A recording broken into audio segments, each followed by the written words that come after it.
कैसे हमारे जन्म होने से लेकर हमारे मरने तक टैक्स पे टैक्स सरकार हमसे वसूलती है। बच्चे के पैदा होने से पहले, उसकी आंखें खुलने से पहले जो उसको वैक्सीन लगती है उस पर 5% जीएसटी लगता है। जिस अस्पताल में बच्चा पैदा होता है उस हॉस्पिटल के कमरे के चार्जेस पर अगर 5,000 रुपए से ज्यादा का कमरा हो तो 5% जीएसटी लगता है। बचपन में बेबी फूड जो खरीदा जाता है उस पर 12 से 18% जीएसटी, डाइपर जो खरीदा जाता है उस पर 12% जीएसटी, बेबी स्ट्रोलर पे 5 से 12% जीएसटी, और जो खिलौने बच्चे को दिए जाते हैं उन खिलौनों पर भी 12% जीएसटी लिया जाता है। तो स्कूल जाने पर यूनिफॉर्म से लेकर जूतों, स्कूल बैग, लंच बॉक्स सब पर जीएसटी लगता है। 12% जीएसटी नोटबुक पर लगता है, 18% जीएसटी स्टेशनरी आइटम पर लगता है। और उसके बाद अगर कोई एक्स्ट्रा करिकुलर एक्टिविटी बच्चे को करनी हो, कोई म्यूजिक क्लास करनी हो या फिर कोई स्पोर्ट्स कोचिंग की क्लास वो ले ले, उस पर भी 18% जीएसटी देना पड़ता है।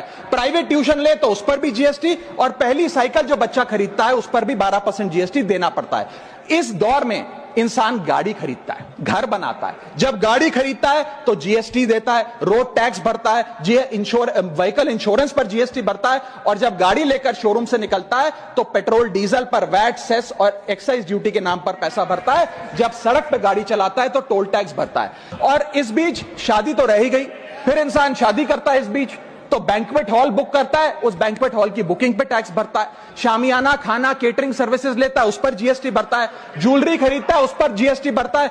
कपड़ा, शेरवानी सिलवाता है, कुर्ता पजामा, सूट पैंट, उस पर जीएसटी भरता है। यहां तक कि वेडिंग इनविटेशन से लेकर ब्राइडल मेकअप से लेकर हनीमून के ट्रैवल तक हर चीज पर सरकार आपसे जीएसटी वसूलती है। जब कोई इंसान मरता है तो उसके अंतिम संस्कार में देसी घी, चंदनवुड, नारियल, इत्तर जैसा सामान इस्तेमाल होता है, उस पर भी जीएसटी लगता है। और जब उसके मरने के उपरांत अखबार में ऑबिचरी की इश्तेहार छपाया जाता है, उस पब्लिकेशन ऑफ ऑबिचरी न्यूज़पेपर पर भी 5% सरकार जीएसटी लेती है। और मरने के बाद जब प्रॉपर्टी उसके बच्चों को या परिवार वालों को दी जाती है, उस म्यूटेशन पर भी सरकार आपसे ड्यूटी सेस लेती है।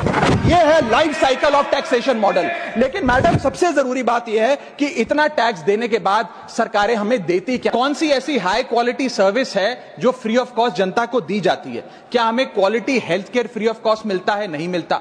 क्या हमें वर्ल्ड क्लास एजुकेशन मिलती है? नहीं मिलती। क्या हमें फ्री वर्ल्ड क्लास ट्रांसपोर्टेशन मिलता है? नहीं मिलता।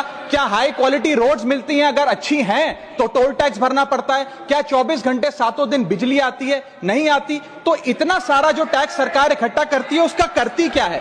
इसीलिए मैं कहना चाहता हूं that we in India pay taxes like in developed countries to get services like in sub Saharan countries.